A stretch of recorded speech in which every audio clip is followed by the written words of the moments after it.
भारत के यशस्वी प्रधानमंत्री आदरणीय श्री नरेंद्र मोदी जी के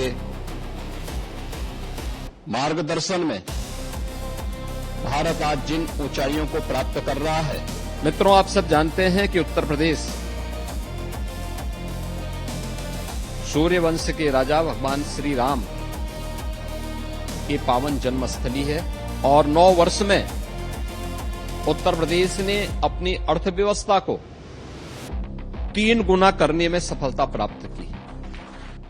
जो धरा अपने आप को लैंड ऑफ द सनराइज के रूप में विख्यात है, मैं उसको नमन करता हूं और आप सभी का इस कार्यक्रम में उपस्थित होने के लिए हृदय से अभिनंदन करता हूं।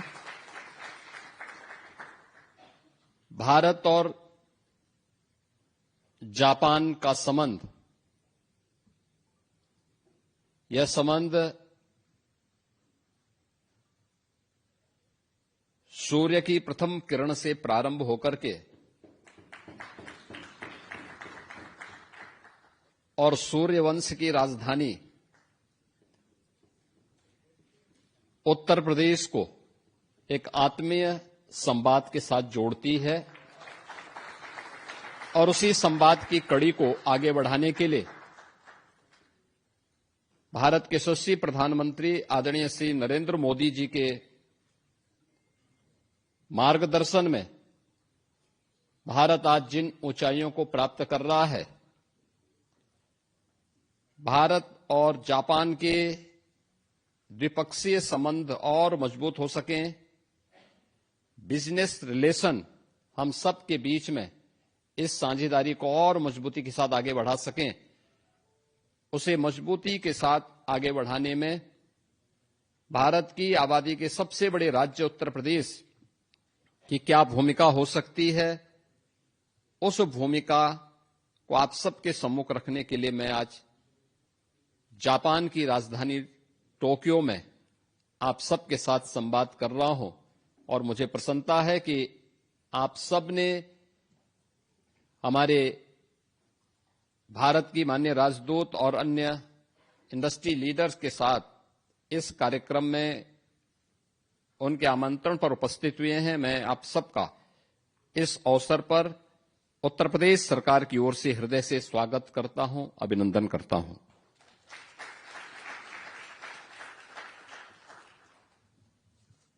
मित्रों, आप सब जानते हैं कि उत्तर प्रदेश सूर्यवंश के राजा भगवान श्री राम की पावन जन्मस्थली है और इसी परंपरा को आगे बढ़ाने वाले भगवान बुद्ध की भी पावन धरा उत्तर प्रदेश है। भगवान बुद्ध से जुड़े हुए दुनिया के अंदर सर्वाधिक महत्वपूर्ण स्थल उत्तर प्रदेश में ही स्थित है। उनका जो राज्य था कपिलवस्तु, वह उत्तर प्रदेश में है। उन्होंने प्रथम उपदेश जिस पावन धरा पर दिया था वह सारनाथ उत्तर प्रदेश में है। महात्मा बुद्ध ने सर्वाधिक चातुर्मास जिस धरती पर व्यतीत किए थे वह श्रावस्ती उत्तर प्रदेश में है। भगवान बुद्ध ने अपना अंतिम महापरिनिर्वाण जिस धरा पर किया था वह कुशीनगर भी उत्तर प्रदेश में है। इसके अलावा कौशाम्बी, संकिसा और इस प्रकार के अनेक महत्वपूर्ण स्थल जो भगवान बुद्ध से जुड़े हुए हैं, यह उत्तर प्रदेश में है। और आज उत्तर प्रदेश के अंदर स्पिरिचुअल टूरिज्म को आगे बढ़ाने के लिए प्रधानमंत्री मोदी जी के नेतृत्व में रामायण सर्किट के साथ साथ बौद्ध सर्किट के कार्यक्रम को सफलतापूर्वक हमारी सरकारें उत्तर प्रदेश के अंदर प्रभावी ढंग से आगे बढ़ाने का कार्य कर रही है। जब भगवान राम की बात होगी, भगवान बुद्ध की बात होगी, तो स्वाभाविक रूप से इन दोनों का संबंध सूर्य वंश की उस महान परंपरा से है, जिस सूर्य की प्रथम किरण का उदय होने का इंतजार हमेशा जापान वासियों को होता है। और मैं इस अवसर पर सूर्य वंश से जुड़े हुए इन दोनों महान विभूति की इस पावन धरा की ओर से आप सभी का मैं हृदय से अभिनंदन करता हूं, स्वागत करता हूं।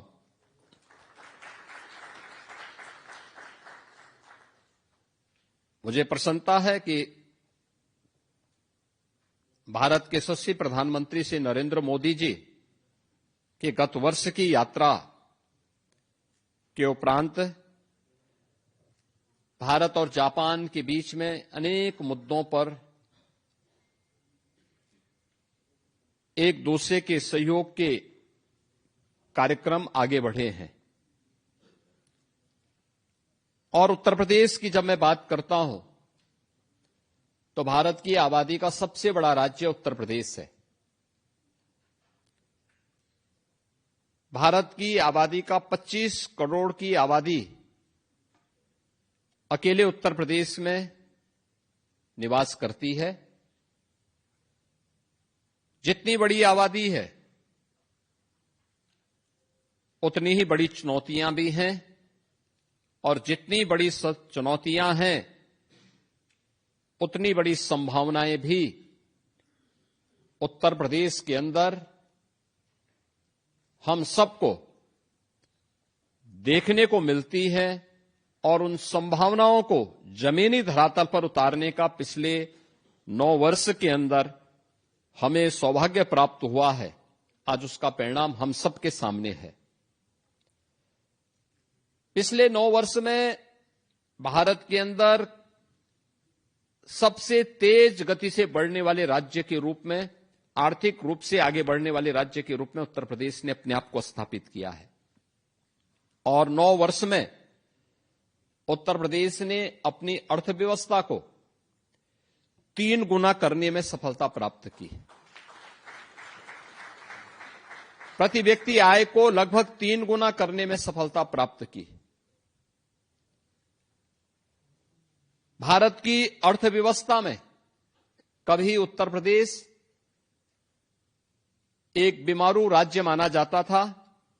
आज उत्तर प्रदेश बीमारू राज्य नहीं, बल्कि भारत की इकोनॉमी का ब्रेक थ्रू बनकर के एक ग्रोथ इंजन के रूप में भारत के विकास में अपना योगदान देने के लिए पूरी मजबूती के साथ खड़ा है। आबादी बड़ी है, लेकिन उत्तर प्रदेश की भूमि उतनी ही उर्वरा भी है। भारत की कुल कृषि योग्य भूमि का केवल 11% उत्तर प्रदेश के पास है, लेकिन भारत के खाद्यान्न उत्पादन का उत्तर प्रदेश 21% उत्पादन अकेले उत्तर प्रदेश करता है। यानी भारत का फूड बास्केट के रूप में उत्तर प्रदेश जाना जाता है। स्वाभाविक रूप से उत्तर प्रदेश के अंदर इस फील्ड में वैल्यू एडिशन की अनंत संभावनाएं हैं।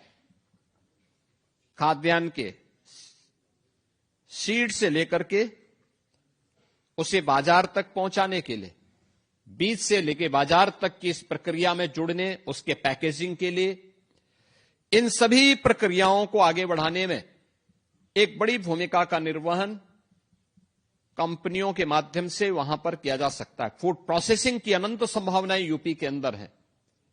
उन संभावनाओं को, वेयर हाउसिंग एंड लॉजिस्टिक की नई संभावनाओं को भी उत्तर प्रदेश आगे बढ़ाता है। भारत के अंदर सबसे अधिक जल संसाधन वाला राज्य भी उत्तर प्रदेश है। यानी जल संसाधन आज के दिन पे, और मीठा जल,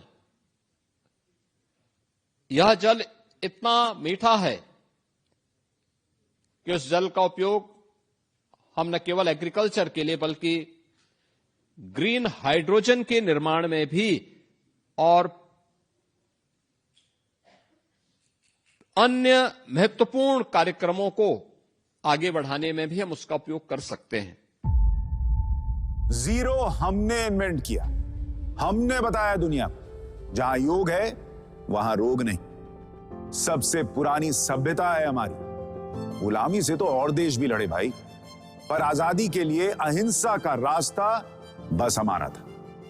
अपने पसीने से जमीन सींचता किसान और घर में घुसकर मारने वाले जवान, बस इसी मिट्टी ने जने। इसके हाथ ने जब थामा जज्बा तो इतिहास रचे। कदम बढ़ाए तो चांद का वो हिस्सा चूमा भाई, जहां कोई कभी नहीं पहुंचा। आज पूरी दुनिया में शान से लहरा रहा है तिरंगा, और इसके पीछे है गर्व से भरी अनगिनत कहानियां जो लिखी जा चुकी हैं और लिखी जा रही हैं, जिन्हें मैं सुनाऊंगा राष्ट्रगर्व रोज शाम 6:25 पर।